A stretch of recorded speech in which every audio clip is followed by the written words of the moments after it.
events pack a lot of power and cause all kinds of injuries. Let's not forget the most well-known characteristic of an arc flash event, the heat. We're talking about temperatures of 35,000 degrees Fahrenheit. Think about how much heat that really is.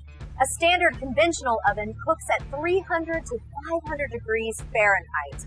A jet engine's temp is about 2,000 degrees.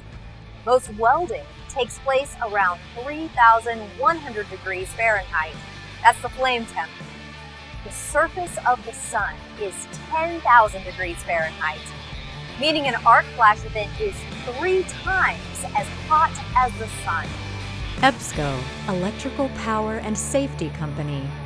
Safety, diligence, collaboration.